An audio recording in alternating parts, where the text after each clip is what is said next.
The emergency alarm pierced through the humid Amazon air like a knife, sending flocks of parrots scattering from the canopy above. Dr. Marcus Thompson dropped his research notes as the piercing wail echoed across the remote research station, his face draining of color as he realized what that specific sequence meant. 3 long blasts followed by 2 short ones. Medical evacuation required immediately. Before we jump back in, tell us where you're tuning in from, and if this story touches you, make sure you're subscribed, because tomorrow I've saved something extra special for you. In the makeshift communication center, static crackled over the radio as Sarah Chen, the station coordinator, frantically tried to reach their helicopter pilot. The voice that came back through the speaker was barely audible over the interference, but the words were clear enough to send a chill through everyone listening. Base camp, this is Miguel. Engine failure approximately 60 kilometers northeast of your position. Emergency landing executed, but aircraft is non-operational. Repeat, helicopter is down. I have 2 injured personnel requiring immediate medical attention, 1 critical. Sarah's hands trembled as she gripped the radio microphone. The nearest hospital was a 4-hour journey by boat through treacherous river rapids, assuming the weather held. By helicopter, it would have been 20 minutes. Now their only aircraft was grounded in the middle of the rainforest with their pilot, stranded alongside 2 researchers who might not survive the night without proper medical care. The research station buzzed with urgent activity as word spread of the emergency. Located deep in the Peruvian Amazon, the facility housed 37 researchers, support staff, and graduate students working on various environmental and biological studies. The isolation that made their work possible now threatened to become deadly. Dr. Elena Rodriguez, the station's lead botanist, emerged from her laboratory still wearing latex gloves, her dark hair pulled back in the practical ponytail she'd maintained for the past 3 years of fieldwork. At 42, she carried herself with the quiet efficiency of someone who had learned to solve problems without fanfare or recognition. Her colleagues knew her as the woman who could fix anything that broke, from delicate spectrometers to diesel generators, always working alone in the maintenance shed after everyone else had gone to bed. "What's the situation?" Elena asked Sarah, though she'd already heard enough through the station's thin walls to understand the gravity of their predicament. Sarah looked up from the radio, her face pale with stress. "Miguel's helicopter went down about an hour north of here. He's got Dr. Williams and Professor Martinez with him. Williams took a bad fall this morning during the canopy research, possible internal bleeding. Martinez was with him when it happened, might have a concussion." Elena nodded slowly, processing the information with the methodical approach that had made her invaluable to the research team. While others panicked or offered unhelpful suggestions, she had a reputation for finding practical solutions to impossible problems. The maintenance logs in her workshop told the story of countless late nights spent ensuring that everything from water purification systems to satellite communication equipment kept running in an environment that seemed determined to break anything made by human hands. "Radio contact?" Elena inquired. "Intermittent. The storm system moving in from the east is interfering with transmission, but Miguel managed to give us rough coordinates before we lost him completely." Sarah gestured toward the weather monitoring station where dark clouds were visible through the observation windows. "He said the terrain where he landed is too rough for boat access, and the injuries are too severe for overland transport." Dr. Thompson, who had been quietly listening to the exchange, stepped forward with the kind of academic authority that came from years of leading research expeditions. As the station's senior scientist, he'd dealt with emergencies before, but nothing quite like this. His specialty was atmospheric chemistry, not crisis management, and the weight of making decisions that could mean life or death for his colleagues was something his university training had never prepared him for. "We need to contact the nearest military base," Thompson declared. his voice carrying the certainty of someone accustomed to having his suggestions implemented without question. They'll have search and rescue capabilities, medical evacuation. Helicopters, trained personnel for this kind of emergency. Sarah shook her head grimly. I've already tried. The military base at Iquitas is dealing with flood rescue operations 200 kilometers south of here. They can't spare aircraft or personnel for at least 18 hours, possibly longer depending on weather conditions. The timeline hung in the air like a death sentence. 18 hours was far too long for someone with internal bleeding to survive without proper medical attention. Williams was a young graduate student, barely 25 years old, pursuing his doctorate in ecological systems. He'd been part of the research team for only 6 months, but his enthusiasm and dedication had made him popular with everyone at the station. The idea of losing him because they couldn't get him to medical care was unthinkable. What about the backup helicopter? Asked Dr. Jennifer Walsh, the station's marine biologist, who had emerged from her quarters upon hearing the alarm. She was relatively new to the team, having arrived just 2 months earlier, and wasn't familiar with all the station's resources. Thompson's expression darkened. Grounded for engine maintenance 3 weeks ago. The parts we ordered still haven't arrived from Lima, and even if they had, Miguel is our only certified pilot. Elena had been listening to the conversation while mentally inventorying the station's resources and capabilities. The backup helicopter sat in the maintenance hangar like a monument to bureaucratic inefficiency, its engine partially disassembled while they waited for replacement components that seemed to exist in a perpetual state of being shipped soon from the capital city. She'd spent considerable time examining the aircraft during quiet evenings, studying its systems with the same methodical attention she applied to every piece of equipment under her care. The backup helicopter, Elena said quietly, her voice barely audible over the continued radio static and worried conversations happening around them. What's specifically wrong with it? Thompson turned toward her with the slightly impatient expression of someone dealing with technical questions during a crisis. Elena's reputation as the station's fix-it person was well established, but aircraft maintenance was presumably beyond even her considerable skills. Engine problems, Thompson replied dismissively.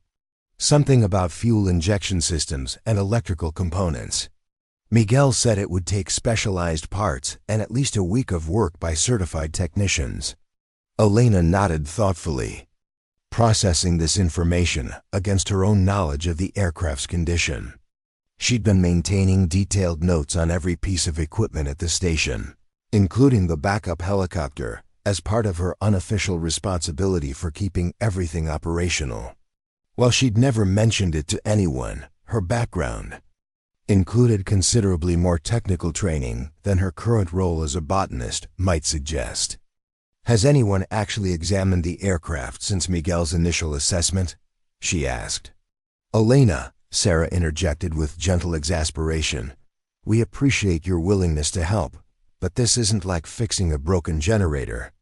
Aviation maintenance requires specialized certification, detailed knowledge of flight systems, regulatory compliance. Even if you could somehow repair the engine, none of us are licensed pilots. The statement hung in the air as Elena considered her response. Around them, other staff members continued monitoring radio communications, checking weather reports, and discussing increasingly desperate alternatives. The boat journey remained theoretically possible, but the river conditions were deteriorating as the storm system approached, and the rapids between the station and the nearest hospital had claimed lives even under ideal circumstances. Elena excused herself from the group and walked toward the maintenance hangar, her mind working through possibilities that she couldn't yet voice to her colleagues.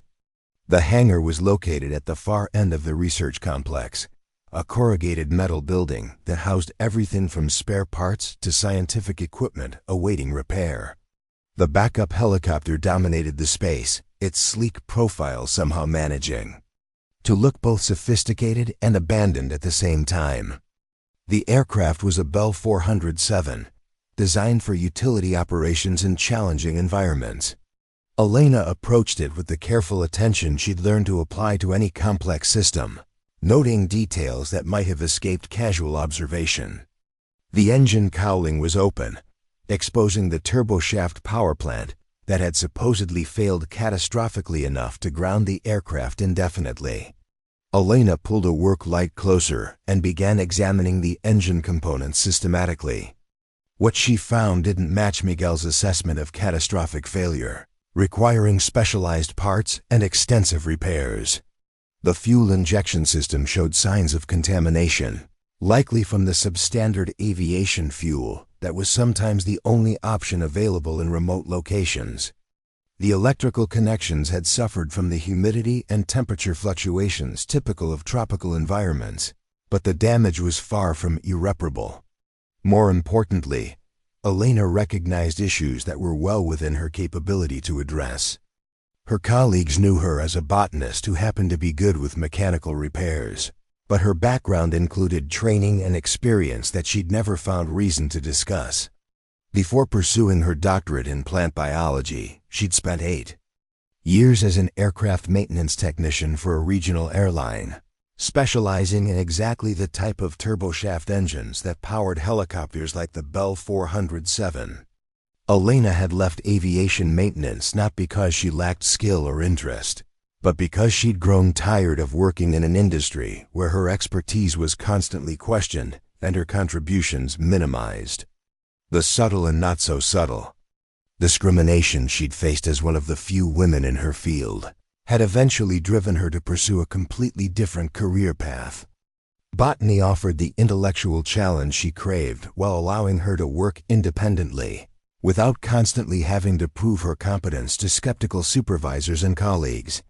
The irony wasn't lost on her that the skills she'd abandoned might now be exactly what was needed to save lives.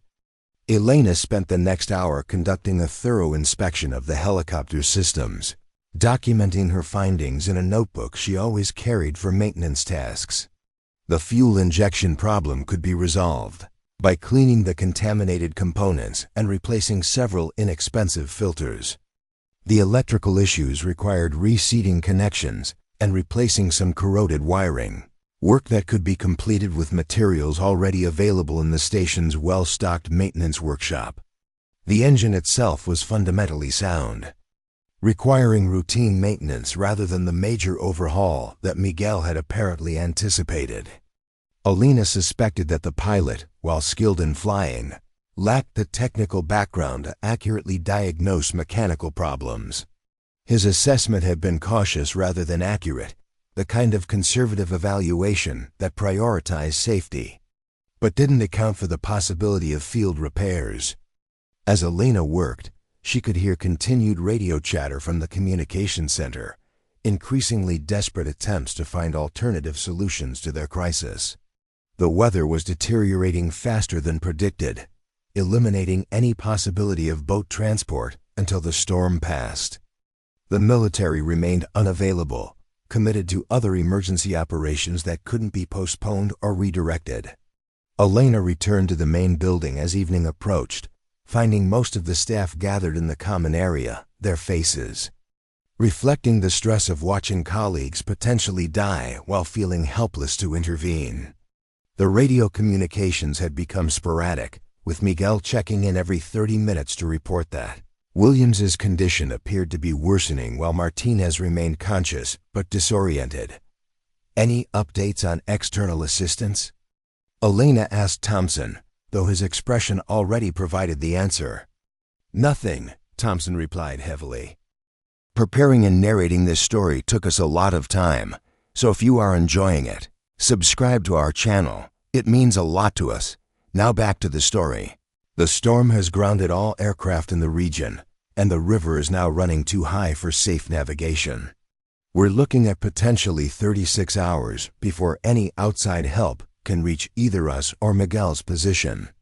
Elena took a deep breath, knowing that what she was about to propose would fundamentally change how her colleagues viewed her and potentially put her in a position where lives depended on skills she hadn't used professionally in years. Dr. Thompson, she said carefully. "I need to tell you something about my background that might be relevant to our current situation."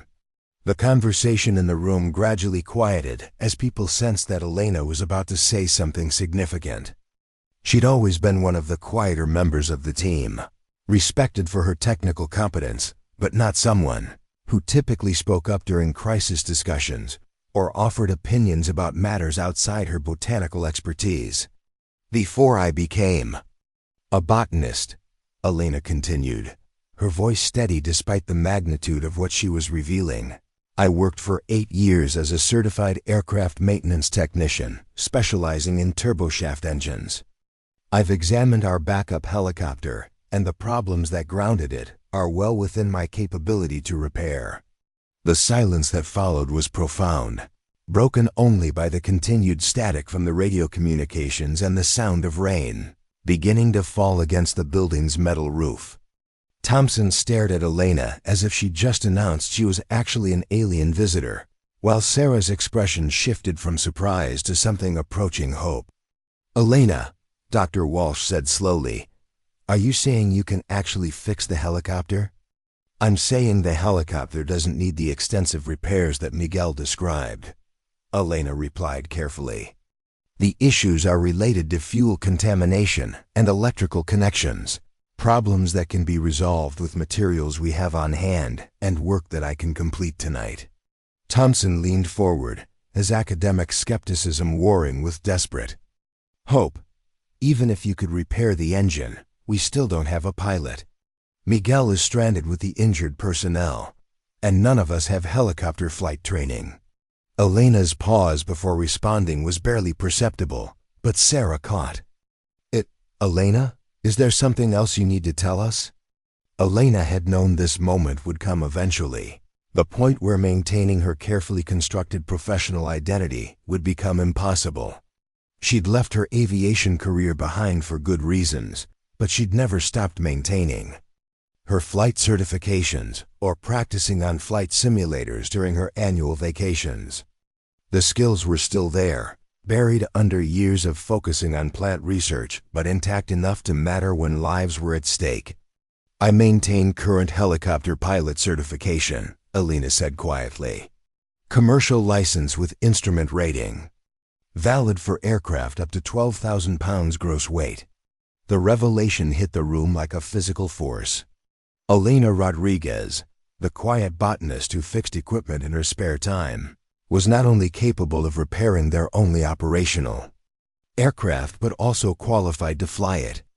The woman they'd worked alongside for 3 years, who attended their staff meetings and shared their communal meals, possessed exactly the combination of skills needed to save their stranded colleagues. Thompson's expression cycled through disbelief, hope, and something approaching awe. "Elena, why didn't you ever mention any of this? We've had helicopter operations here for 2 years, and you never said anything about having aviation experience."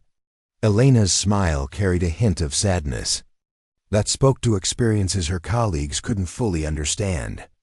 "Because every time I've mentioned my aviation background in professional settings, people have reacted with surprise that someone who looks like me could work on aircraft or fly helicopters. It was easier to focus on botany, where my expertise speaks for itself." The implicit criticism of gender bias in aviation hung in the air, but there wasn't time to fully process the implications of what Elena was revealing about her past experiences or her reasons for keeping her skills hidden. Williams was dying 60 kilometers away, and they'd just discovered that someone among them possessed exactly the capabilities needed to save him. Sarah leaned forward urgently. "Elena, how long would it take you to repair the helicopter? And what are the chances of success?" Elena had been calculating timelines while revealing her background, mentally organizing the sequence of repairs required, and estimating the time needed for each component.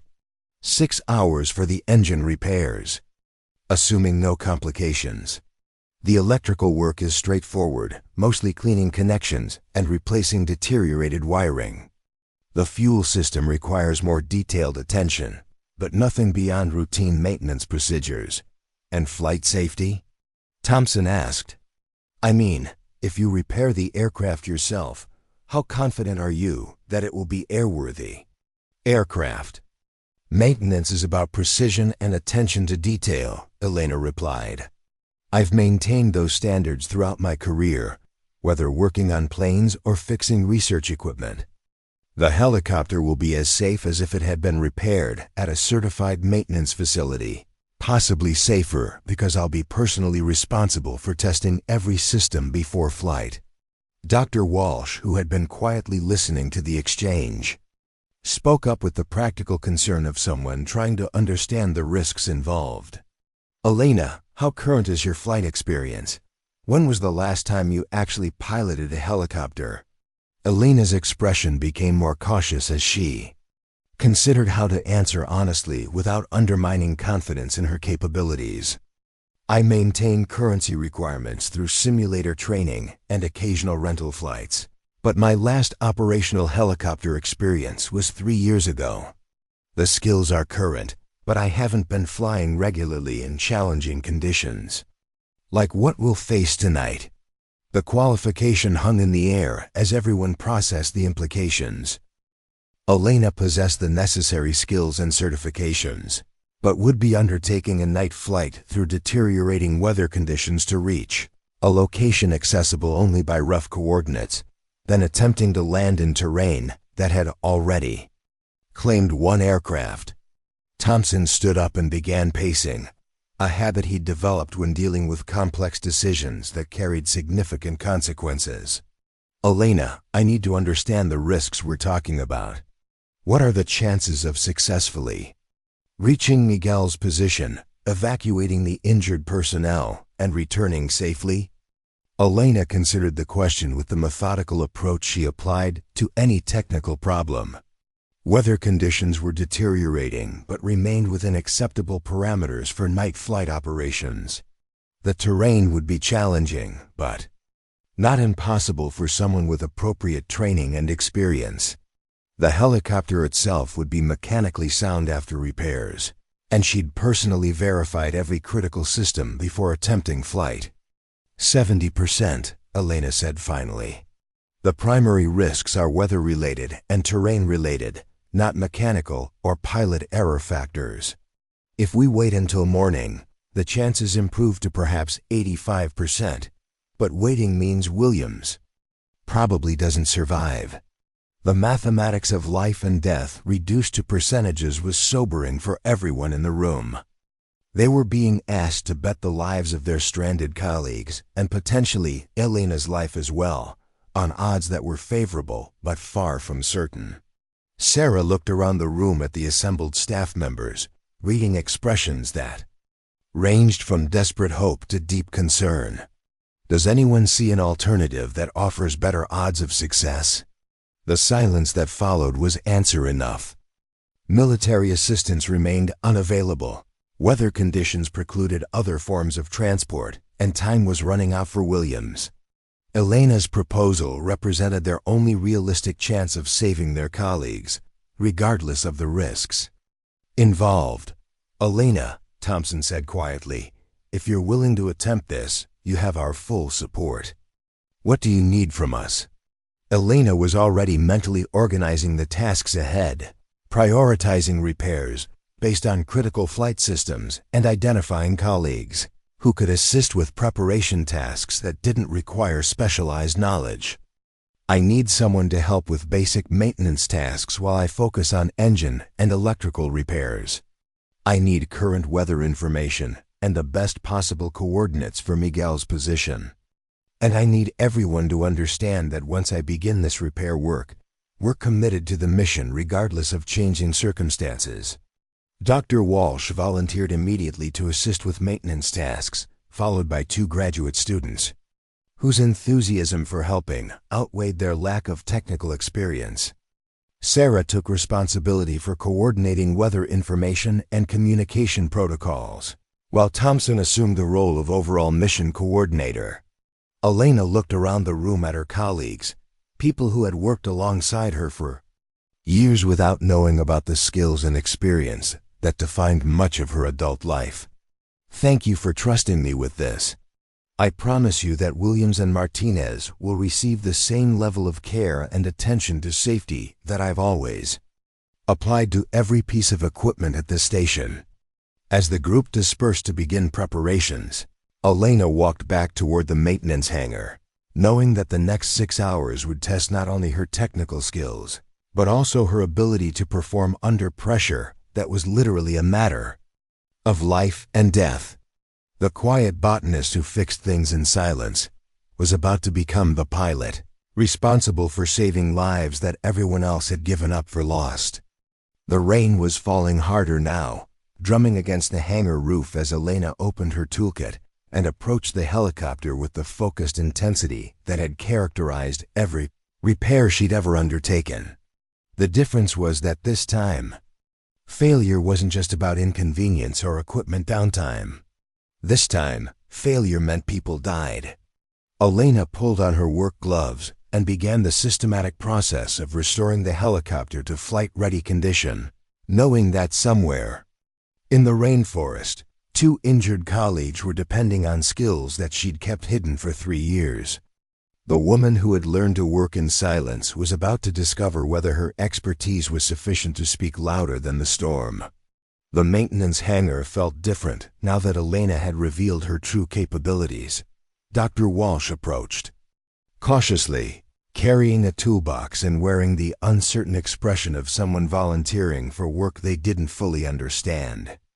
Behind her, graduate students Marcus and Jennifer waited for instructions, their usual academic confidence replaced by nervous energy that came from participating in something far outside their normal research activities. Elena had already begun disassembling the engine cowling with movements that spoke of muscle memory developed over thousands of hours of similar work. Her hands moved with precision and confidence, locating components and connections that would have required consultation. Manuals for less experienced technicians. The transformation from quiet botanist to skilled aviation professional was remarkable to witness, as if she'd shed a carefully maintained disguise to reveal her true identity. "What can we do to help?" Dr. Walsh asked, setting down her toolbox and studying the exposed engine with academic curiosity mixed with practical concern. Elena paused in her work to assess the capabilities of her volunteer assistants. None of them had technical backgrounds that would qualify them for aircraft maintenance, but there were numerous support tasks that could accelerate the repair process without requiring specialized knowledge. She pointed toward a series of electrical connections near the engine compartment, their metal surfaces showing the green discoloration typical of corrosion in tropical environments. "See those electrical connectors?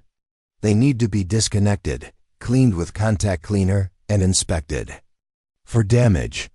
The process is straightforward, but it requires patience and attention to detail. Any connector that shows signs of corrosion or loose connections needs to be marked for replacement. Elena demonstrated the technique on one connector, showing how to safely disconnect the electrical coupling and clean the contact surfaces. Dr. Walsh nodded and began working on the electrical connections with the methodical approach she typically applied to laboratory procedures. Her background in marine biology hadn't prepared her for aircraft maintenance, but the principles of careful observation and precise technique translated well to this entirely different context. Elena moved to the fuel system, beginning the process of draining contaminated fuel and examining the injection components for signs of damage or blockage.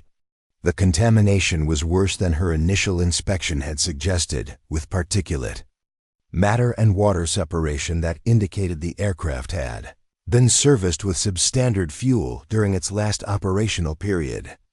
The discovery meant additional time would be required for thorough cleaning and system flushing, but the components themselves appeared undamaged. "Marcus, I need you to locate the aircraft maintenance logs," Elena instructed while examining a fuel injector under bright work lighting. "They should be in a blue binder somewhere in the office area of this hangar. I need to verify the last maintenance actions and confirm what replacement parts we have available." Marcus nodded and began searching through filing cabinets and storage areas, grateful to have a specific task that didn't require him to work directly on critical aircraft systems. He'd never imagined that his doctoral research in soil chemistry would somehow lead to participating in a life-or-death helicopter repair mission, but the academic training that emphasized thorough documentation and systematic approach served him well in locating maintenance records. Elena continued working on the fuel system while monitoring the progress of her assistants. Dr. Walsh was proving surprisingly adept at electrical connector maintenance, approaching each connection with the same careful attention she applied to delicate marine specimens. Jennifer had taken responsibility for organizing tools and parts, creating an efficient workspace that kept essential components within easy reach. The maintenance logs that Marcus located told the story of an aircraft that had received adequate but not exceptional care. Miguel was clearly a competent pilot, but his maintenance entries revealed the limitations of someone trained in flight operations rather than technical systems. Several problems that Elena was now addressing had been noted but not fully resolved, treated with temporary fixes rather than comprehensive solutions. "Elena," Dr. Walsh called from her position, working on electrical connections, "I'm finding several connectors that show significant corrosion, and one that appears to have a damaged wire. Should I mark these for replacement, or can they be repaired?" Elena moved to examine the problematic connections, noting that the damage was consistent with long-term exposure to humidity and temperature fluctuations rather than acute electrical failure. The corroded connectors could be cleaned and treated with protective coating, while the damaged wire required splicing with materials from the station's electrical supplies. "The wire damage can be repaired," Elena explained, demonstrating the proper technique for splicing aircraft-grade electrical connections. "The key is ensuring that the repair is mechanically sound and electrically isolated. Aviation electrical systems operate in environments where failure can be catastrophic, so every connection must meet higher standards than typical electrical work." As Elena worked, she found herself falling back into the rhythm of aircraft maintenance that had defined her professional life for 8 years. The familiar combination of technical precision, systematic troubleshooting, and attention to detail felt comfortable despite the high-stakes circumstances. This was work she understood completely, where her expertise was absolute and her confidence unshakable. Jennifer approached with a question about parts inventory, having discovered several boxes of electrical components in the storage area. "Elena, I found these replacement connectors and wire segments. How do I know which ones are appropriate for helicopter systems?" Elena examined the components, noting that the previous maintenance team had stocked appropriate aviation-grade materials but hadn't organized them in a way that made selection obvious to non-specialists. She spent several minutes explaining the differences between automotive, marine, and aviation electrical components, emphasizing the temperature ratings and vibration resistance that made aircraft parts essential for flight safety. The education process was slowing down the repair work, but Elena recognized that having properly trained assistants would ultimately accelerate progress and reduce the risk of errors. She'd learned during her airline maintenance career that rushing through complex procedures without adequate preparation usually created more problems than it solved. "The most important principle," Elena explained while demonstrating proper wire stripping technique, "is that every connection must be better than the original equipment. We're not just fixing problems, we're improving reliability under conditions that aircraft were designed to handle." Dr. Walsh looked up from her connector cleaning work with an expression of newfound respect for the complexity of aircraft maintenance. "Elena, how long did it take you to learn all of this? The level of knowledge required seems enormous." Elena paused in her fuel system work to consider the question.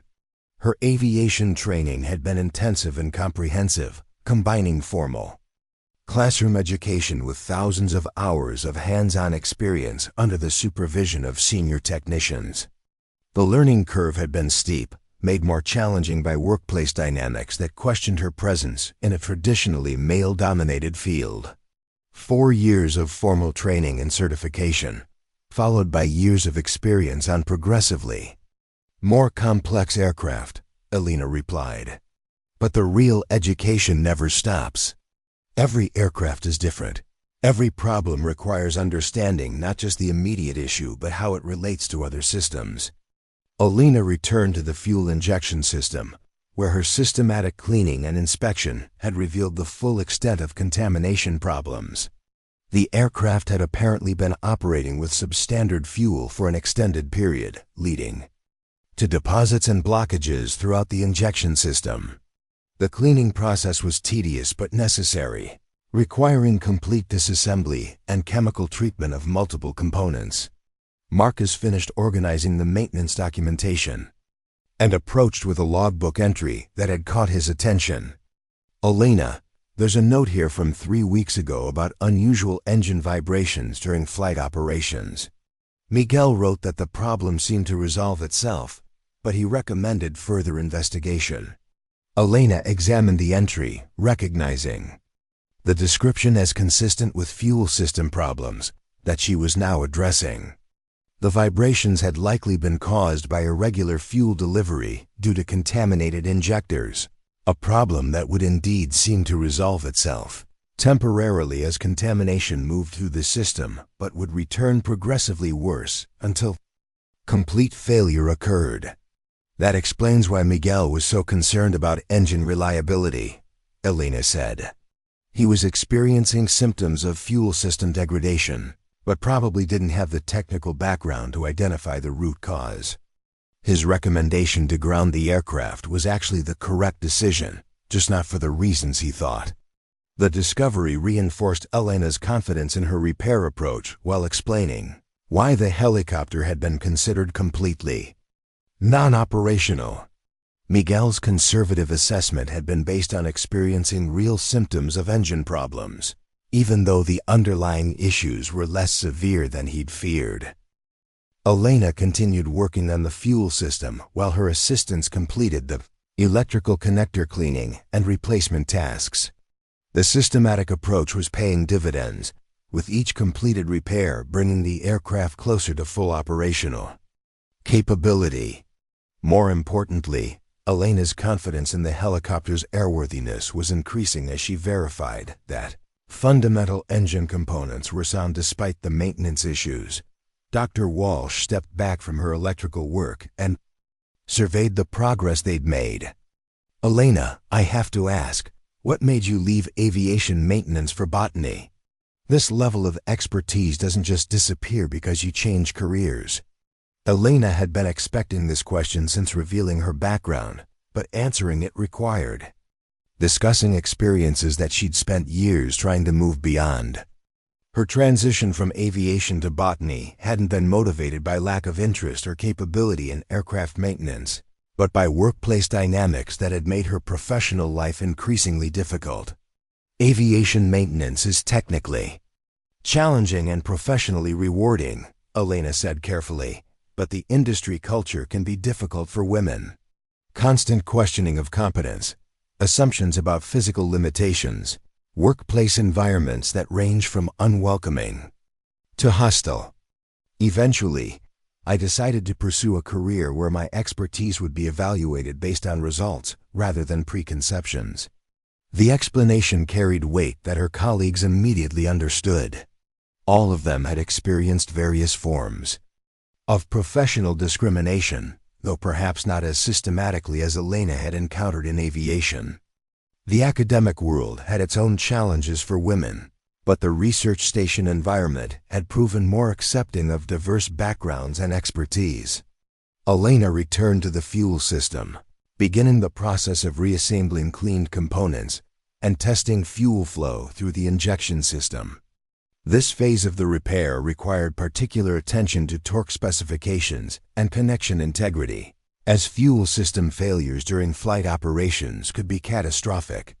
Each connection was verified multiple times before moving to the next component. Jennifer had proven surprisingly effective at tool organization and parts management, anticipating Elena's needs and keeping essential components readily available. Her background in environmental science hadn't prepared her for aircraft maintenance, but her systematic approach to complex procedures translated well to supporting technical work that required precision and attention to detail. Elena, Jennifer, said while organizing cleaned electrical connectors, "How do you maintain your pilot certification while working as a botanist? It seems like it would require significant time and expense."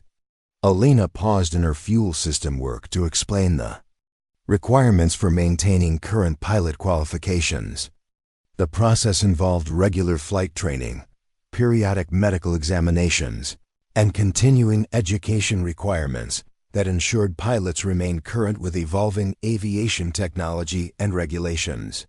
She'd maintained these qualifications partly out of professional pride and partly from recognition that her aviation skills might someday prove valuable. Annual flight reviews, biennial medical examinations, and sufficient flight hours to maintain currency, Elena explained.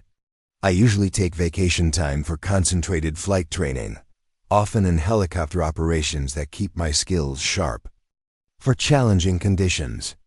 Marcus looked up from his documentation work with curiosity about the practical aspects of maintaining such specialized qualifications. "What kind of training do you do? And how do you practice skills like what we'll need tonight?" Elena described the flight training regimen she'd maintained, including night operations, instrument flight procedures, and emergency response scenarios. The training was expensive and time-consuming, but it provided the kind of comprehensive skill maintenance that ensured her capabilities remained at professional levels, despite not working in aviation full-time. "Tonight's mission will require skills I practice regularly," Elena continued. "Night flight operations, navigation to approximate coordinates, landing in unprepared terrain, and medical evacuation procedures. The conditions will be challenging, but well within the scope of training I've maintained." Elena completed the fuel system repairs and began testing fuel flow through the injection system. The contamination had been worse than initially apparent, but systematic cleaning had restored normal operation throughout the system. Each injector was tested individually before final installation, ensuring that fuel delivery would be consistent and reliable during flight operations. Dr. Walsh finished the electrical connector work and began helping Elena with final system checks. Her academic background had prepared her for systematic verification procedures, and she proved adept at following Elena's instructions for testing electrical continuity and connection integrity. "All electrical connections show proper continuity and resistance values," Dr. Walsh reported after completing comprehensive testing. "No evidence of ongoing corrosion or connection problems." Elena nodded approvingly while finishing installation of the last fuel injector. The repair work was proceeding faster than she'd originally estimated, partly due to effective assistance from her volunteer helpers, and partly because the problems had been less severe than Miguel's initial assessment had suggested. The engine reassembly process began with Elena methodically installing components in the precise sequence required for proper operation. Each component was torqued to specification and verified for proper installation before proceeding to the next step. The work required concentration and attention to detail that couldn't be rushed, regardless of the urgency of their overall mission. Marcus had been monitoring radio communications with Miguel's position, providing periodic updates on the condition of the stranded personnel. Williams appeared to be stabilizing, though he remained in serious condition requiring immediate medical attention. Martinez was conscious and alert, suffering from concussion symptoms but not life-threatening injuries. Miguel reports that weather conditions at his location are deteriorating, Marcus announced during a brief communication window. Visibility is decreasing and wind speeds are increasing, but he thinks the storm will pass through quickly rather than settling in for extended bad weather. Elena processed this information while continuing engine installation procedures. Deteriorating weather conditions would make the flight more challenging, but the helicopter's instrument flight capabilities and her current qualifications would allow safe operations in reduced visibility conditions. The key factor was ensuring that weather remained within acceptable parameters for the return flight with injured passengers. Jennifer approached with a question about post-repair testing procedures. Elena, once you complete the engine work, how do you verify that everything is working properly before attempting flight? Elena explained the comprehensive ground testing procedures required before any aircraft could be cleared for flight. Operations. The process included engine run-up tests, electrical system verification, flight control checks, and communication system testing. Each system had to demonstrate proper operation independently before integrated systems testing could begin. Ground testing will take approximately 1 hour, Elena continued. Engine run-up, vibration analysis, electrical load testing, and flight control functionality. Only after every system passes individual testing will the aircraft be cleared for flight operations. Dr. Walsh looked up from her position, assisting with engine installation. What happens if something doesn't test properly? Do we have backup plans or alternative repair options? Elena considered the question while installing engine mounting hardware. The repair work had proceeded smoothly, with no indications of problems that couldn't be resolved with available materials and expertise. However, aviation maintenance always required contingency planning for unexpected complications or test failures. If ground testing reveals problems, we troubleshoot and repair until all systems pass verification, Elena replied. The aircraft doesn't fly until I'm completely confident in its airworthiness. There are no acceptable compromises when lives depend on proper operation. Elena completed the engine installation and began connecting electrical and fuel system interfaces. Each connection was verified for proper installation and secure attachment before proceeding to the next component. The systematic approach ensured that no critical connections would be overlooked or improperly installed. The transformation of the helicopter from non-operational equipment to flight-ready aircraft was becoming apparent as Elena's repair work neared completion. Components that had been contaminated or corroded now showed the cleanliness and precision of professional maintenance standards. More importantly, Elena's confidence in the aircraft's airworthiness continued to increase as each system demonstrated proper operation. Dr. Walsh stepped back to observe Elena's work with newfound appreciation for the complexity and precision required for aircraft maintenance. Elena, watching you work makes it clear why aviation maintenance requires such extensive training and certification. The level of technical knowledge and attention to detail is remarkable. Elena paused in her connection work to acknowledge the comment while explaining the responsibility that came with aircraft maintenance certification. Every decision and action carried potential consequences for flight safety, creating a level of professional accountability that extended far beyond typical mechanical repair work. Aircraft maintenance is ultimately about trust, Elena explained. Pilots trust that maintenance technicians have performed their work with absolute precision and complete honesty. Passengers trust that everyone involved in aircraft operation takes their responsibilities seriously. That trust can't be compromised under any circumstances. Elena completed the final electrical connections and began preparing for initial ground testing procedures. The engine was fully assembled and all systems were connected, but comprehensive testing remained before the aircraft could be cleared for flight operations. Each test would verify proper operation of critical systems under conditions that simulated actual flight requirements. Marcus approached with the latest communication from Miguel's position. Our EPORTIN G that Williams remained stable but was showing signs of internal bleeding that required immediate surgical attention. The time pressure was mounting, but Elena refused to rush testing procedures that were essential for flight safety. Ground testing begins in 15 minutes, Elena announced to her assistants. Everyone needs to clear the area around the helicopter during engine run-up procedures. The testing will be noisy and potentially dangerous for anyone not familiar with aircraft ground operations. Jennifer and Dr. Walsh gathered tools and equipment, while Marcus prepared to coordinate communications between the hangar and the main station building. The systematic repair work was complete, but the most critical phase of the mission was about to begin.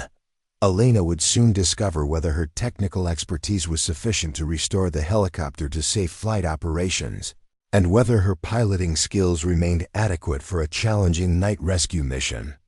Elena approached the pilot's seat with the focused intensity of someone who understood that the next hour would determine whether two injured colleagues lived or died. The quiet botanist who had worked in silence for 3 years was about to test skills that could save lives or end her own if any aspect of the repair work had been inadequate. The engine start sequence would provide the first indication of whether Elena's repair work had successfully restored the helicopter to flight-worthy condition. Everything depended on the precision and expertise that she'd applied to every connection, every component, and every system throughout the repair process. Elena settled into the pilot's seat and began the systematic, pre-flight procedures that would either validate her technical expertise or reveal problems that would end the rescue mission before it could begin. The turboshaft engine came to life, with a smooth, steady whine that filled the maintenance hangar with the unmistakable sound of properly functioning aircraft machinery. Elena watched the instrument panel intently as engine parameters stabilized within normal operating ranges, each gauge confirming that her repair work had successfully restored the helicopter to operational condition. The fuel flow indicators showed consistent delivery throughout the injection system, while electrical readings demonstrated that her connector repairs had eliminated the key corrosion-related problems that had plagued the aircraft. Dr. Walsh stood near the hangar entrance, her hands pressed against her ears to muffle the overwhelming noise of the engine at full power. Despite the discomfort, she watched Elena's systematic testing procedures with fascination, observing someone who had transformed completely from the quiet colleague she'd known for months into a confident aviation professional conducting critical safety evaluations.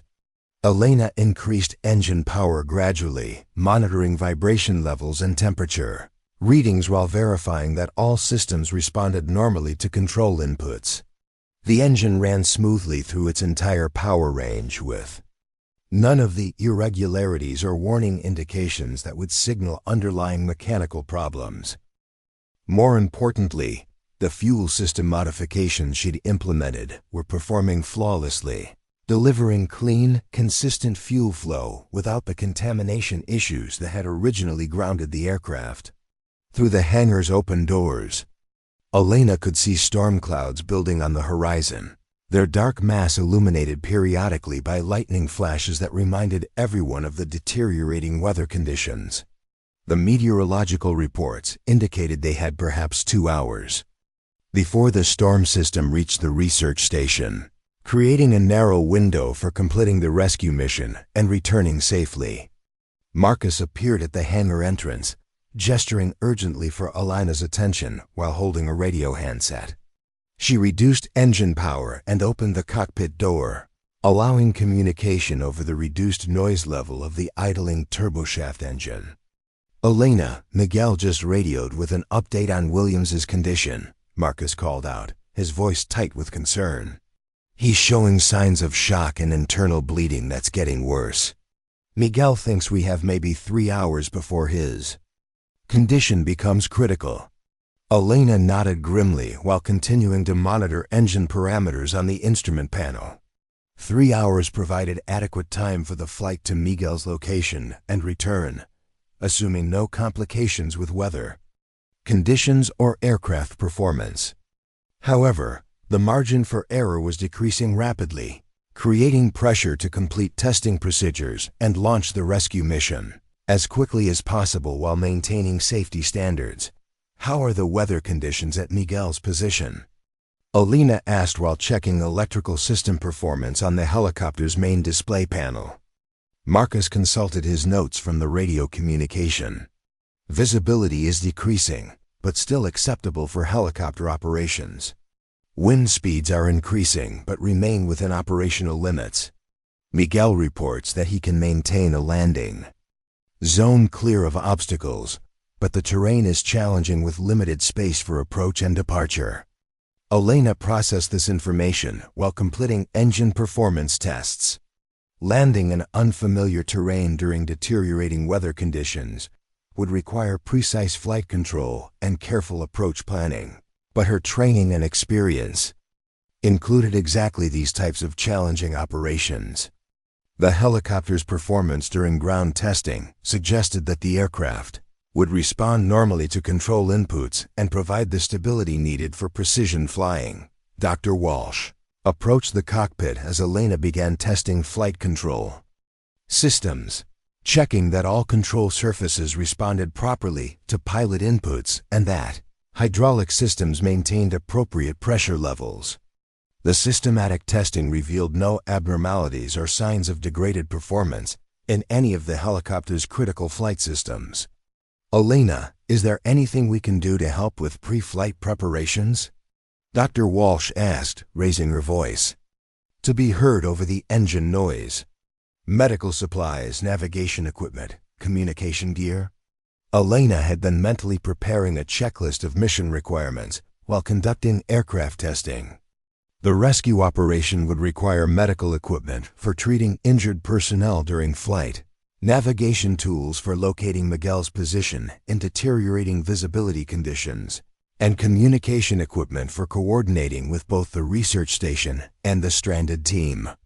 I need the station's complete first aid kit, including any emergency medical supplies we have available, Alina replied while testing instrument displays and navigation systems.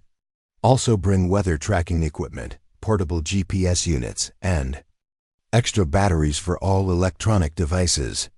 The flight could take several hours, and we need backup systems for everything critical. Jennifer volunteered to coordinate gathering medical and navigation equipment, while Marcus continued monitoring communications with Miguel's position. Dr. Walsh remained near the helicopter, observing Alina's systematic pre-flight procedures. With growing appreciation for the complexity of aviation operations, Alina completed flight control testing and began evaluating navigation and communication systems. The helicopter's GPS navigation equipment was functioning normally, providing accurate position information and route planning capabilities. Radio communications were clear and strong, ensuring that she could maintain contact with both the research station and Miguel's team throughout the mission.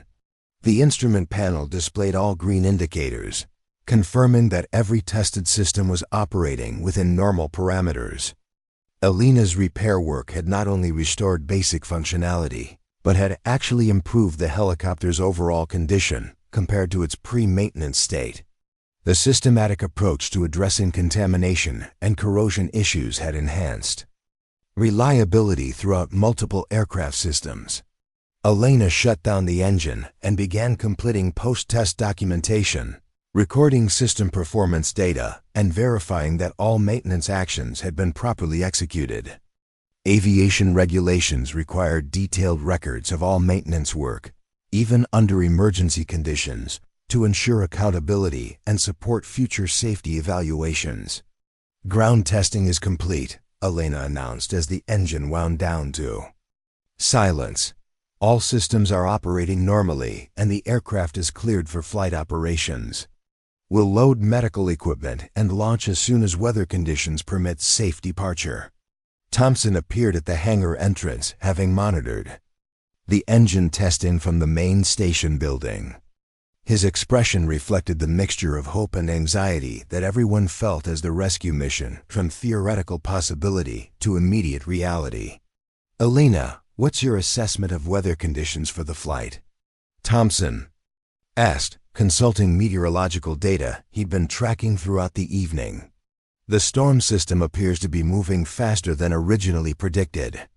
Elena examined the weather information while considering flight safety factors and mission requirements. The deteriorating conditions would make navigation more challenging and require instrument flight procedures, but remained within acceptable parameters for someone with her training and qualifications. More importantly, waiting for better weather would likely cost Williams his life. Weather conditions are marginal but acceptable for the mission, Elena replied. Visibility will be reduced, requiring instrument navigation and precise approach procedures. Wind conditions are within operational limits for helicopter operations. The primary risk factor is timing. We need to complete the mission before the storm reaches full intensity. Elena climbed out of the cockpit and began organizing equipment for loading into the helicopter. The aircraft's cabin could accommodate the injured personnel, plus necessary medical equipment, but weight and balance calculations required careful planning to ensure safe flight characteristics throughout the mission. Jennifer returned with medical supplies and emergency equipment, having gathered everything the research station maintained for treating serious injuries. The collection included trauma dressings, splinting materials, pain medication, and portable monitoring equipment that could provide vital signs information during flight operations. Elena, how do we secure medical equipment during flight? Jennifer asked while examining the helicopter's cabin configuration. And what about patient care procedures while you're flying? Elena explained the procedures for securing equipment and passengers during helicopter flight operations, emphasizing the importance of weight distribution and the need for medical supplies to remain accessible while preventing loose objects from becoming hazardous during maneuvering. Patient care during flight would be limited to basic life support measures, with primary focus on rapid transport to proper medical facilities. Dr. Walsh approached with navigation equipment and spare communication devices, including GPS units and satellite communication equipment that could maintain contact even in challenging weather conditions. Her systematic approach to equipment preparation reflected the same attention to detail that she applied to marine research expeditions. Elena, I'd like to volunteer to accompany you on the rescue mission, Dr. Walsh said quietly. I have medical training from my marine biology fieldwork, and you might need assistance with patient care during the flight. Elena considered the offer while loading medical supplies into the helicopter's cabin. Additional medical expertise would be valuable for treating injured personnel, but adding another person would affect aircraft weight and balance calculations, while creating additional responsibility for passenger safety during challenging flight conditions.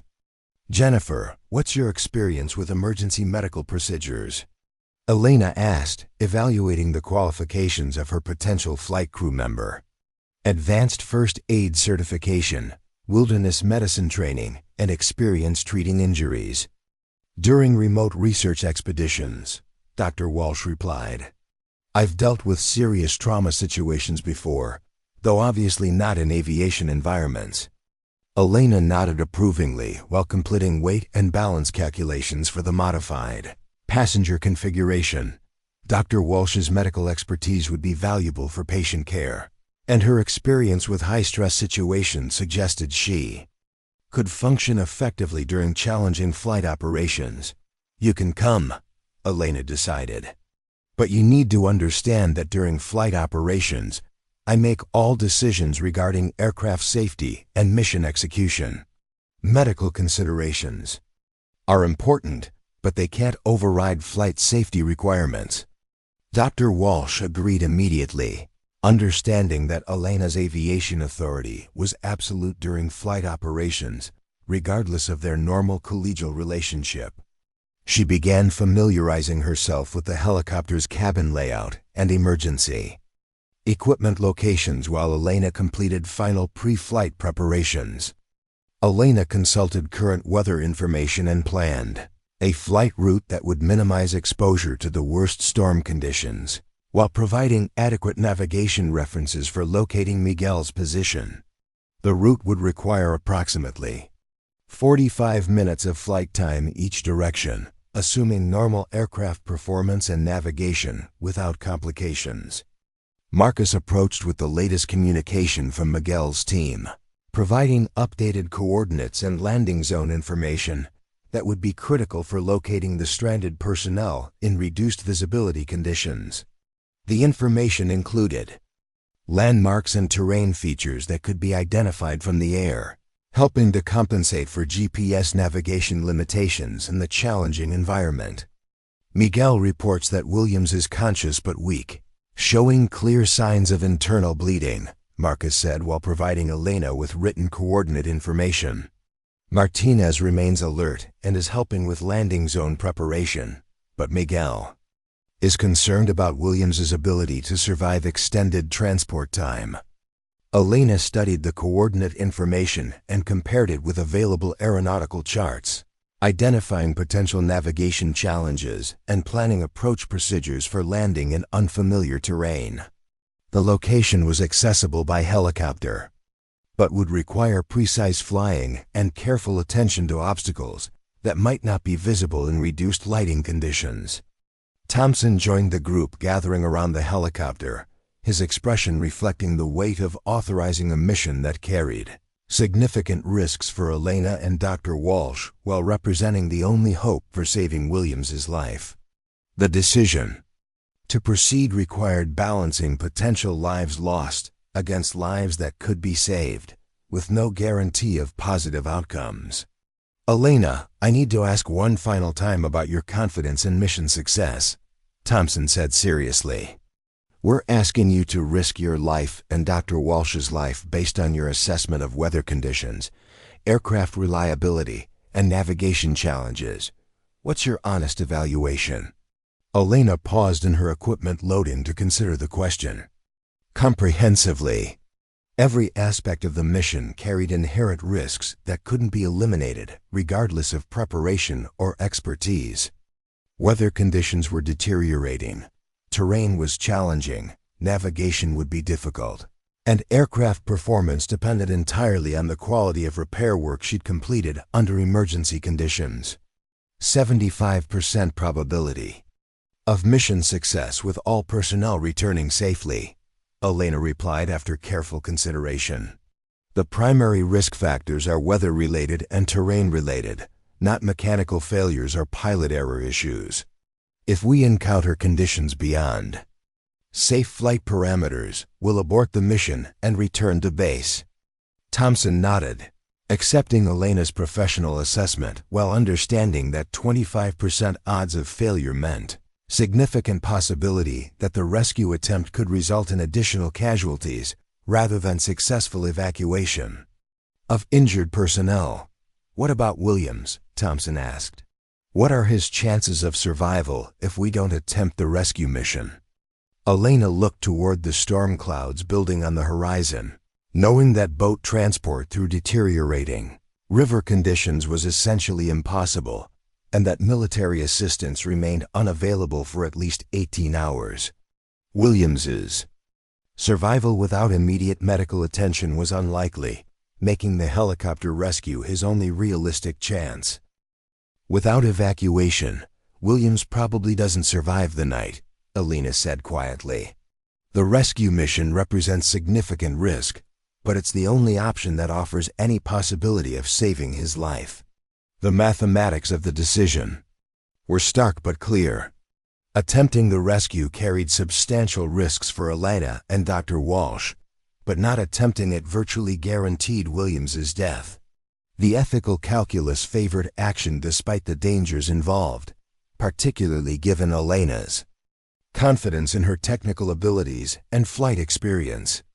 Elena completed loading medical equipment and began final pre-flight inspection procedures, systematically checking every external component of the helicopter for proper condition and secure installation. The inspection revealed no problems with her repair work or any other aircraft systems, confirming that the helicopter was mechanically ready for flight operations. Dr. Walsh secured herself in the cabin and familiarized herself with medical equipment placement and emergency procedures. Her demeanor reflected nervous determination, understanding the risks involved while focusing on her responsibility for patient care during the mission. She'd participated in dangerous research expeditions before, but never in aviation environments where equipment failure could be immediately fatal. Elena climbed into the pilot's seat and began systematic pre-flight procedures, checking instrument displays, testing communication equipment, and verifying navigation system functionality. Each step was performed with methodical precision, ensuring that no critical system would be overlooked before launching into challenging weather conditions. The engine start sequence proceeded normally, with all parameters stabilizing within acceptable ranges as Elena brought systems online in the prescribed sequence. Radio communications with the research station were clear and strong, confirming that contact could be maintained throughout the mission duration. "Research station, this is Rescue 1, Elena transmitted, using the call sign she'd established for the mission. "Pre-flight complete, requesting weather update and clearance for departure." Sarah's voice crackled back through the radio speakers. "With current meteorological information and authorization for mission launch." Weather conditions remained within acceptable parameters for helicopter operations, though continued deterioration was expected as the storm system approached. Elena performed final control checks and verified that all cabin equipment was properly secured for flight operations. Dr. Walsh confirmed that medical supplies were organized and accessible while being safely restrained against the effects of aircraft maneuvering. "Research station, Rescue 1 is departing for medical evacuation mission," Elena announced while beginning engine run-up procedures. "Estimated flight time to target location is 45 minutes. We'll provide position reports every 15 minutes during transit."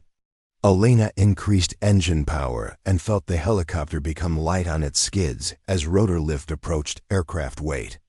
The familiar sensation of transitioning from ground operations to flight configuration felt natural despite the years since her last operational helicopter mission. Muscle memory and systematic training took control as she prepared for takeoff into deteriorating weather conditions.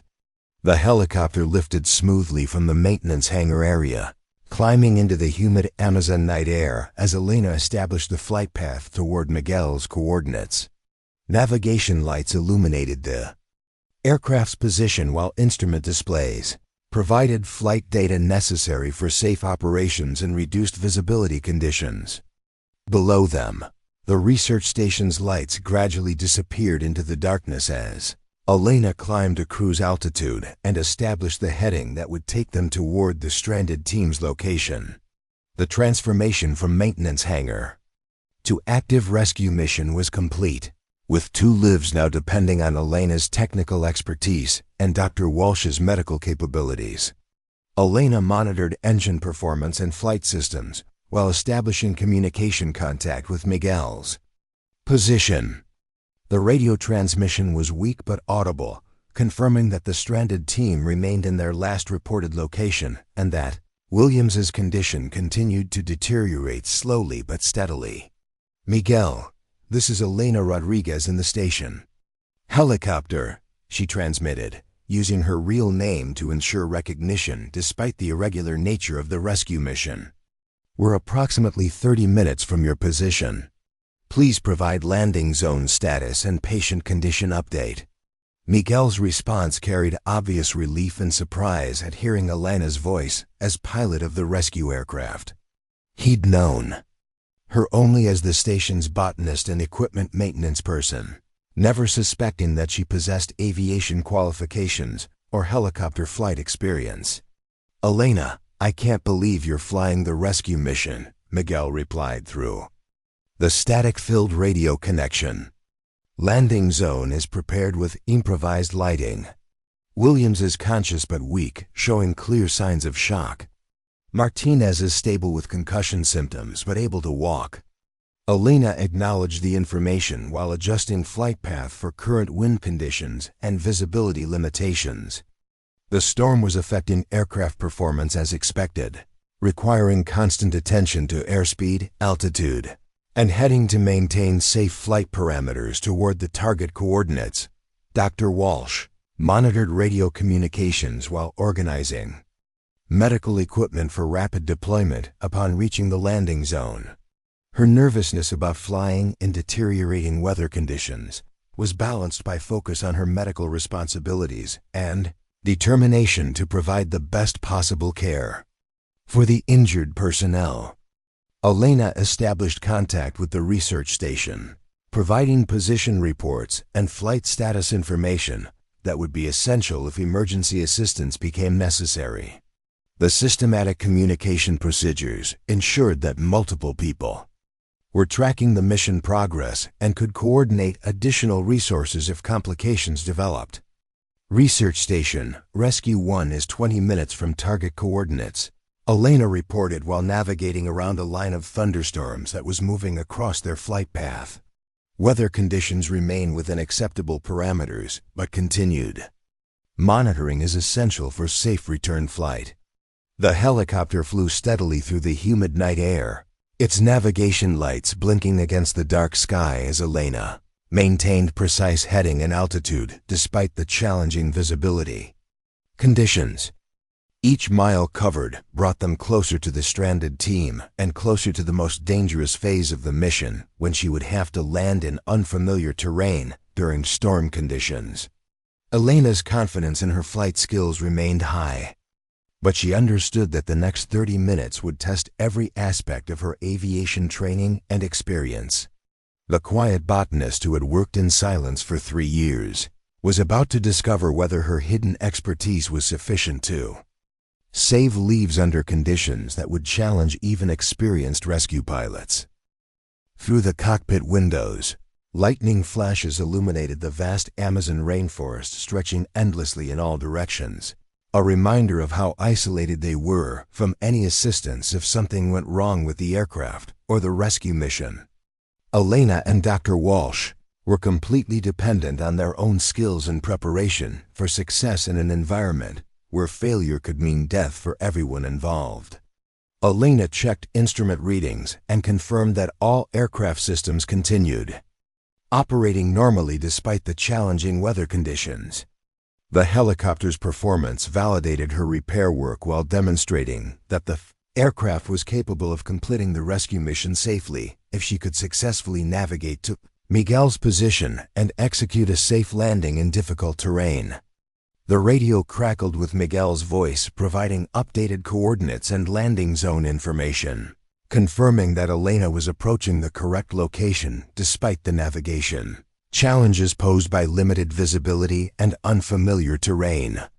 The rescue mission was entering its most critical phase, where Elena's flight skills would determine whether the technical expertise she demonstrated during aircraft repair would translate into successful life-saving operations. The makeshift landing zone appeared through the darkness as a small circle of flickering lights, barely visible against the vast black expanse of rainforest canopy. Elena reduced power and began her approach, fighting crosswinds that buffeted the helicopter while scanning for obstacles that could destroy the aircraft during landing. Miguel had done his best to clear a space among the trees, but the area was barely large enough for the helicopter's rotor diameter, with no margin for error. Dr. Walsh gripped her safety harness as the helicopter descended through turbulent air, watching Elena's hands move across the controls with fluid precision that spoke of deep muscle memory and years of training.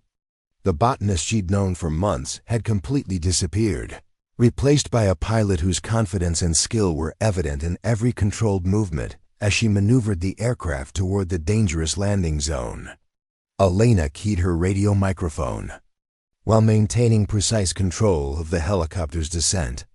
"Miguel, I need you to wave a flashlight from the safest approach direction. The visibility is worse than expected, and I need clear guidance to avoid obstacles during landing." A bright light began moving in a pattern that indicated the optimal approach path, allowing Elena to align her descent with the clearest area of the improvised landing zone.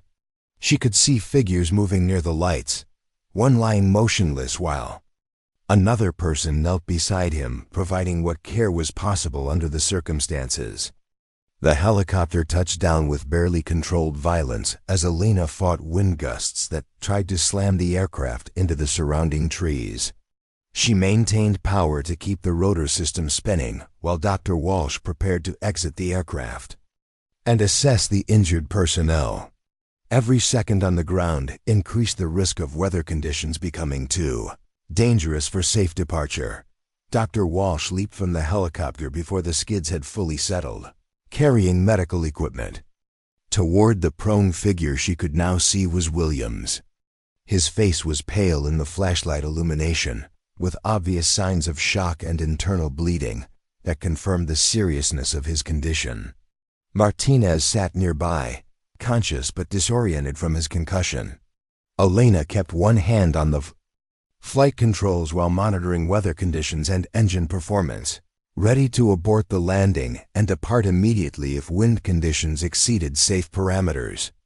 Through the cockpit windows, she could see Dr. Walsh working quickly to stabilize Williams for transport, while Miguel helped Martinez move toward the helicopter.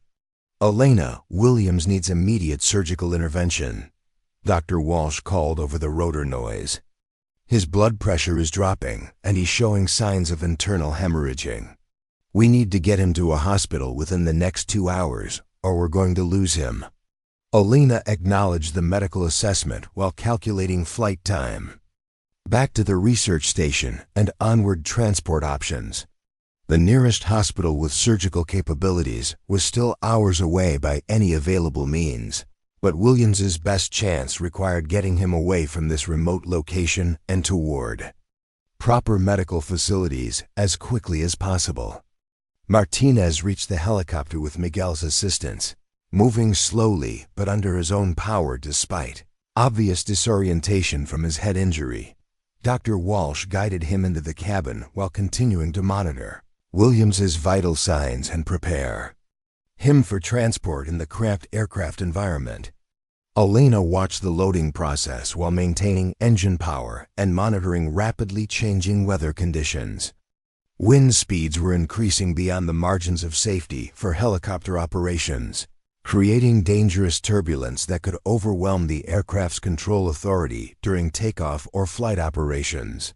"We need to leave immediately," Elena announced over the intercom system. "Weather conditions are deteriorating faster than predicted, and we're approaching the limits of safe flight operations." Dr. Walsh and Miguel worked together to secure Williams in the helicopter's cabin, using improvised restraints and medical equipment to keep him stable during what would inevitably be a turbulent flight back to the research station. His condition continued to worsen despite their efforts, emphasizing the critical nature of the time factor. Elena increased engine power and felt the helicopter become light on its skids as she prepared for takeoff from the confined landing zone. The departure would require precise control and immediate transition to forward flight to clear the surrounding trees before wind conditions made controlled flight impossible. The helicopter lifted into the storm-tossed air with Elena fighting crosswinds and turbulence that tested every aspect of her flight training and experience. She established a climbing turn away from the landing zone while monitoring instrument displays for any indication of mechanical problems or performance degradation under the challenging conditions. Miguel secured himself in the cabin while Dr. Walsh continued providing medical care for Williams, whose condition remained critical but stable enough for transport. Martinez was alert enough to assist with minor tasks, though his concussion symptoms made complex activities difficult. Elena established radio contact with the research station while climbing to cruise altitude through increasingly violent weather conditions. The storm system had intensified beyond meteorological predictions, creating flight conditions that challenged her aircraft's capabilities and her own skill as a pilot. Research Station, Rescue 1 departing landing zone with 3 personnel aboard. Elena transmitted through static that indicated communication difficulties. Patient condition is critical, requiring immediate hospital transport. Estimated arrival Time is 40 minutes if weather conditions permit.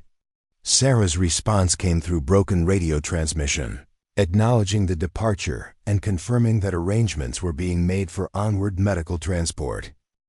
However, the logistics of getting Williams to surgical facilities remained complicated by weather conditions that were affecting all available transportation options. Elena focused on maintaining safe flight parameters, while Dr. Walsh provided continuous medical monitoring for Williams. His vital signs remained weak but stable, suggesting that he could survive the helicopter flight if Elena could navigate successfully through the deteriorating weather conditions. The flight back to the research station became a battle against wind, rain, and turbulence that threatened to overwhelm the helicopter's structural limits and Elena's ability to maintain controlled flight. She flew by instruments alone, unable to see terrain features or navigation landmarks through the storm conditions. "Elena, Williams's blood pressure is dropping again," Dr. Walsh reported while adjusting medical equipment.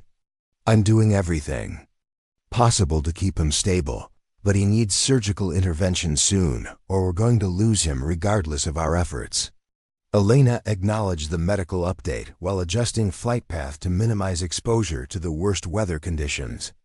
The return journey was taking longer than planned due to headwinds and navigation challenges, but she maintained confidence in reaching the research station safely despite the difficult conditions. Through breaks in the cloud cover, Elena could see lights from the research station appearing in the distance, confirming their navigation accuracy and proximity to safe landing. The familiar sight of their destination provided reassurance that the most dangerous phase of the mission was nearly complete. Elena began descent procedures while fighting continued turbulence and crosswinds that made precise approach control extremely difficult. The research station's landing area was better prepared than Miguel's improvised zone, but weather conditions made even routine landing procedures challenging for aircraft and pilot. "Research Station, Rescue 1 is 3 minutes from landing," Elena transmitted while establishing approach parameters. "Medical personnel should be standing by for immediate patient transfer. Williams requires emergency hospital transport as soon as we touch down." The helicopter settled onto the research station's landing pad with Elena maintaining power until all personnel could safely exit the aircraft. Dr. Walsh coordinated Williams's transfer to waiting medical personnel while Miguel and Martinez moved under their own power toward the station's medical facility. Elena shut down the helicopter's engine and began post-flight procedures, documenting the mission details and aircraft condition for maintenance records. The successful completion of the rescue mission validated both her technical repair work and her flight capabilities under extremely challenging conditions. Thompson approached the aircraft as Elena completed shutdown procedures, his expression reflecting relief and gratitude for the successful mission outcome. Williams was being prepared for immediate transport to hospital facilities, with significantly improved survival prospects compared to remaining stranded in the rainforest. "Elena, I don't know how to thank you for what you've accomplished tonight," Thompson said as she climbed out of the pilot's seat. "Your technical expertise saved the helicopter, and your flight skills saved Williams's life. Without your hidden capabilities, we would have lost him." Elena removed her flight headset and looked toward the medical personnel working to stabilize Williams for hospital transport. The quiet botanist who had fixed equipment in silence for 3 years had successfully demonstrated that expertise often exists in unexpected forms, waiting for circumstances that require its revelation. Dr. Walsh joined them after completing patient handover procedures, her expression reflecting exhaustion and pride in their successful mission accomplishment. "Elena, Williams is stable enough for transport, and his prognosis is good because we got him to medical care in time. Martinez will recover completely from his concussion with rest and observation." Elena nodded while surveying the helicopter that had performed flawlessly throughout the challenging mission. Her repair work had restored the aircraft to full operational capability, while her flight experience had proven adequate for conditions that tested every aspect of her aviation training and expertise. Sarah approached with communication equipment. REPORTING that hospital transport had been arranged, and that Williams would receive surgical care within 2 hours of their arrival at the research station. The successful rescue mission had transformed a potentially fatal situation into a manageable medical emergency with excellent survival prospects. "Elena," Sarah said quietly, "everyone here understands that you saved Williams's life tonight. Your willingness to reveal skills you'd kept hidden, to risk your own safety for a colleague, represents exactly the kind of dedication that makes our work possible in remote locations like this." Elena looked around at her colleagues, people who now understood that expertise and capability often exist in forms that aren't immediately apparent. The botanist who had worked quietly in the background possessed technical knowledge and professional skills that had proven essential when lives depended on capabilities that no one knew existed. As the medical transport departed with Williams, stable and receiving proper care, Elena reflected on the evening's events and their implications for her future role at the research station. Her aviation background was no longer hidden, opening possibilities for expanded responsibilities that could benefit the entire research program. Thompson approached with paperwork documenting the successful rescue mission and Elena's role in both aircraft repair and flight operations. "Elena, I hope you'll consider expanding your official duties to include aviation maintenance and emergency flight operations. Your skills are too valuable to waste on informal equipment repairs." Elena considered the offer while watching the helicopter that had carried them safely through conditions that challenged every aspect of her technical and flight expertise. The quiet botanist who had worked in silence for years had discovered that some skills are too important to remain hidden when circumstances require their use. The storm gradually passed over the research station, leaving clear skies that revealed the vast Amazon rainforest stretching endlessly in all directions. Elena's successful rescue mission had proven that expertise often exists in unexpected forms, waiting for moments when hidden capabilities become essential for saving lives and achieving objectives that seem impossible. As dawn approached, Elena began planning maintenance procedures for the helicopter that had performed flawlessly throughout the challenging rescue mission. The aircraft would require systematic inspection and servicing, tasks that she would now perform openly as the station's qualified aviation maintenance technician and emergency pilot. The transformation from hidden expertise to acknowledged capability was complete, demonstrating that sometimes the most important skills are possessed by the people who work quietly in the background, fixing things and solving problems without recognition until circumstances reveal the true depth of their knowledge and experience. Up next, you've got 2 more standout stories right on your screen. If this one hit the mark, you won't want to pass these up. Just click and check them out.